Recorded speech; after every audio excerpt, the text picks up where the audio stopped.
বাংলাদেশের ক্রিকেটের সাথে হচ্ছে এবং পারভেজ হোসেন ইমন যিনি এখন পর্যন্ত 10টা টি-20 খেলেন নাই, তিনি নতুন করে রেকর্ড লিখেছেন এবং সেই রেকর্ডটা হচ্ছে তামিম ইকবালের পাশে বসে গেছেন।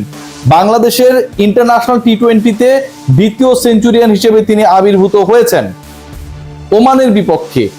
এর আগে 2016 সালের 13ই মার্চ তামিম ইকবাল প্রথমবার ইন্টারন্যাশনাল টি-20তে শতক হাঁকিয়েছিলেন। 9 বছর পেরিয়ে গেছে, 9 বছর 2 মাস পেরিয়ে গেছে, দ্বিতীয় শতক কে হাঁকাবেন সেটা আমরা খুঁজে পাচ্ছিলাম না। ভাগ্য বিধাতা যিনি স্ক্রিপ্টটা লিখেছেন তিনি এভাবেই লিখেছেন যে তামিম ইকবালের পরে যেই দ্বিতীয় শতকটা করবে বাংলাদেশের হয়ে ইন্টারন্যাশনাল টি-20তে তার বাড়ি হইতে হবে তামিমের জায়গায়, তামিমের চট্টগ্রামে। তামিমের পাশের বাড়ির সেই ছেলেটা, যেই ছেলেটা তামিমকে আইডল আইকন মেনে বিধ্বংসী ব্যাটিংটাকে আত্মস্থ করেছে, সেই পারভেজ হোসেন ইমন শতক হাঁকালেন। বাংলাদেশের দ্বিতীয় টি-20 সেঞ্চুরির মালিক হলেন এমন এক দলের বিপক্ষে যেখানটায়ও সান্ডা ঘোরাঘুরি করে। অনেক কফিল সান্ডা নিয়ে আলোচনা হচ্ছে, ওমান কিংবা মধ্যপ্রাচ্যের দেশ যেগুলো রয়েছে, ইউএই, সেসব দেশে সান্ডা রয়েছে এবং সেই দুই দেশের বিপক্ষে তামিম এবং ইমন দুজনেই শতক করেছেন। এটা কাকতালীয় হইতে পারে কিন্তু সান্ডার গল্প কিন্তু ভুল না। এবার আসুন এই পারভেজ হোসেন ইমনকে নিয়ে কি ধরনের বাংলাদেশ ক্রিকেট বোর্ড ফাইজলামি করেছে। আজকে পারভেজ ইমনের যদি আমরা রানটাকে মাইনাস করে দেওয়ার চেষ্টা করি, একবার ভেবে দেখুন, বাংলাদেশ করেছে 191, উনার 100 বাদ দিয়ে দিলে থাকে 91। মিডল অর্ডার বলে কোনো কিছু নাই ভাই। নাম্বার 5 এ নাম্বার 6 এ আমরা কি দেখলাম? কোনো ধরনের প্রপার কন্ট্রিবিউশন দেখি নাই। শেখ মেহেদীকে আগে ব্যাটিং করতে নামিয়ে দেওয়া হয়েছে, যে মেহেদী হাসান মিরাজ যখন নামিয়ে দিবে মোটামুটি 20-30-40 রান করে ফেলবে। ইজ্জতটা প্রায় যায় অবস্থা, যখন পাংচার হয়ে যাচ্ছিল, অলমোস্ট কফিলের ছেলে সান্ডা কে ফেলছিল। বাংলাদেশ অলমোস্ট যখন আন্ডামার অবস্থায় ছিল সান্ডার দেশে গিয়ে, ঠিক তখন 185 স্ট্রাইক রেটে পারভেজ হোসেন ইমন সেঞ্চুরি হাঁকালেন। ছক্কা মেরেছেন 9টা, 4 মেরেছেন 5টা। 4-এর থেকে ছক্কার হিসাবটা প্রায় দ্বিগুণ। 6 × 9 54 রান করেছেন ছক্কা মেরে, 20 রান করেছেন 4 মেরে, 74 রান করেছেন। 9 + 5 14 বলে। অর্ধশতক করেছেন 28 বলে, শতক করেছেন 53 বলে।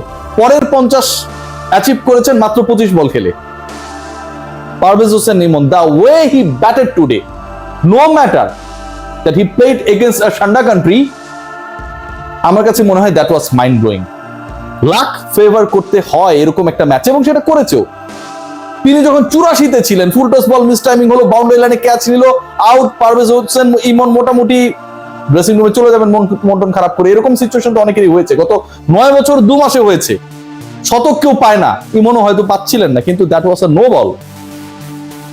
ভাগ্য বিধাতা স্ক্রিপ্ট নিজে লিখেছেন। পারভেজ ইমন শতক না করে যাবেন কোথায়? যাওয়ার কোনো রাস্তা নেই। টাকা কি গাছে ধরে মনে আছে? গেল বিপিএল এর সবচেয়ে গুরুত্বপূর্ণ এবং আলোচিত স্লোগানগুলোর একটা। দ্বিতীয় আলোচিত স্লোগান ছিল টাকা কি গাছে ধরে, পরবর্তী যেটা, সে আমাকে সন্তুষ্ট করতে পারে নাই। এটা নিয়ে আপনার কি লজ্জা পায় না? আমি সন্তুষ্ট করতে পারা না পারে এটা ক্রিকেটীয় আঙ্গিকের দৃষ্টিভঙ্গিতে বলছি, অন্য কোনো খেলাধুলা এটার সাথে সম্পৃক্ত না। যেই ছেলেটা ক্রিকেট খেলে সে তো ক্রিকেট খেলে সন্তুষ্ট করবে। ক্রিকেট খেলে সন্তুষ্ট করেছিল, কিন্তু টাকা যেহেতু গাছে ওই সময়টা ধরে নাই, গাছ ঝাঁকিয়েও টাকা যেহেতু পড়ে নাই, পারভেজ হোসেন ইমনের পেমেন্টটাকে ডিউ রাখা হয়েছিল। বাংলাদেশ ক্রিকেট বোর্ডের একজন কর্মকর্তার কাছে তিনি সেটা নালিশ করেছেন, অভিযোগ দিয়েছেন, জানিয়েছেন। আমার এক প্রিয় ছোট ভাই একটু আগে স্ট্যাটাস দিয়ে ব্যাপারটা মনে করাই দিল, যে কারণে বলতেই হচ্ছে, নিয়ন মোয়াইমিন। এবং যখন বলা হয়েছিল, ওই কর্তা পারভেজ ইমনকে বলেছেন, বাবা তুমি চেপে যাও, মানে বক্তব্যটা অনেকটা এরকমই, ওরা অনেক প্রভাবশালী, ওদের বিরুদ্ধে বলার দরকার নেই, টাকা এমনি পেয়ে যাবা। মানে ক্রিকেট বোর্ডের অবস্থাটা দেখেন। ক্রিকেট বোর্ড মাদার অর্গানাইজেশন, বাসের থেকে কঞ্চি বড়, কঞ্চিকে ঝাঁকাতে না করেছে, টাকা গাছে তখনও ধরে নাই, কেবল তখন কি বলবো বীজ অবস্থায় আছে। পারভেজ হোসেনের টাকা নিয়ে ফেসবুকে দেয় স্ট্যাটাস নিয়ে অনেক কাহিনী হয়েছে। এই দলগুলোকে জোর করে বিপিএল এ নিয়ে আসা হয়েছে এবং শেষ পর্যন্ত পরের বিপিএল এ পারভেজ ইমনকে দলে নেওয়ার জন্য অনেকের কাছেই টাকা ধরবে, এটা আজকে সেঞ্চুরির পর প্রতিষ্ঠিত হয়েছে। বাংলাদেশ দলে কোনো মিডল অর্ডার বলে কিছু নাই ভাই। তাওহিদ হৃদয়ের পরে কোনো কিছু নাই। ভেবে দেখুন একবার, 6, 7, 8 এই 3টা পজিশনে জাকের আলী অনিক এবং আমাদের শামীম হোসেন পাটোয়ারি সবশেষ 3টা টি-20তে ব্যাট করেছেন, কেউই একটা পজিশনে টানা ব্যাট করেন নাই। আজকে নাম্বার 6, 7 কিংবা নাম্বার 5 এর জায়গাটায় আমরা সেই রোলটা পাই নাই। আগে নামিয়ে দেওয়া হচ্ছে শাক মেহেদিকে, কিন্তু শাক মেহেদি তো মেহেদি হাসান মিরাজ না। নামিয়ে দিলেন, 20-30 রান করে দিল, তারপর একটা আমরা ইন্টারভিউ চাইলাম, দিয়ে চলে গেল, মিরাজের কোনো বেল নাই, আমরা একটা ভাব নেওয়া শুরু করে দিলাম। Not like that. পারভেজ ইমনের 100 বাদ দিলে বাকি সবাই মিলে করেছে 91। এখন আপনারা বলতে পারেন যে ধরেন বাকিরা 91 করেছে, ইমন না থাকলে অন্য কেউ করতো, সেটারও সুযোগ ছিল না। কেউ তো 30-40 রানই ঠিকভাবে করতে পারলো না রে ভাই। 191 যদি বাংলাদেশ 3 উইকেটে করতো একটা কথা ছিল, 191 করতে বাংলাদেশের 7-8টা উইকেট চলে গেছে। ইমন যদি ওই জায়গাটা না থাকতেন, তিনি যদি এক প্রান্তে আগ্রাসন না চালাতেন, 185 স্ট্রাইক রেটে ব্যাট না করতেন, 9টা ছক্কা না মারতেন, বাংলাদেশের অবস্থা আজকে খারাপ ছিল। এর আগে সবশেষে টি20তে খেলেছেন এই ছেলেটা, যিনি 10 ম্যাচের ক্যারিয়ার এখন পর্যন্ত না, কিন্তু শতক হাঁকালেন। 9 বছর 2 মাসের যে অপেক্ষা, সেই অপেক্ষার অবসান ঘটালেন, সেটাতেও তিনি করেছিলেন। ওয়েস্ট ইন্ডিজের বিপক্ষে ওয়েস্ট ইন্ডিজে গিয়ে 21 বলে 39 রান। মজার ব্যাপার কি জানেন, সেই ম্যাচেও তার স্ট্রাইক রেট ছিল 185। পারভেজ হোসেন ইমনকে ট্রাস্ট করতে পারেনি তারপরও কেউ। ও টি20তে ভালো করেছে, ওয়ানডেতে তো ভালো করতে পারবে না। অ্যাজ বাংলাদেশে ওয়ানডে খেলে রিকি পন্টিং, সৌরভ গাঙ্গুলি কিংবা সচিন টেন্ডুলকাররা। এই ছেলেটাকে নিয়ে যাওয়া হয়েছে স্কোয়াডে করে। আপনারা সবাই জানেন চ্যাম্পিয়ন্স ট্রফি স্কোয়াডে ছিলেন। সৌম্য সরকারকে ড্রপ করা হলো, খেলানো হবে না। মুশফিকুর রহিমকে জায়গা দেওয়ার জন্য নাজমুল হোসেন শান্তকে ওপেনার বানানো হয়েছে।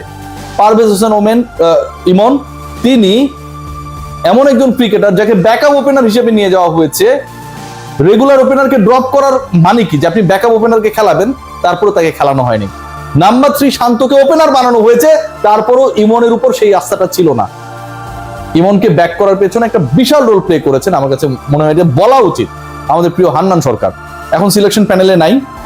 হান্নান ভাই আবাহনীকে চ্যাম্পিয়ন করার কোচ, সব সময় শুরু থেকে ব্যাক করেছেন, বিভিন্নভাবে ব্যাক করেছেন। আমি এই স্টোরিগুলো জানি।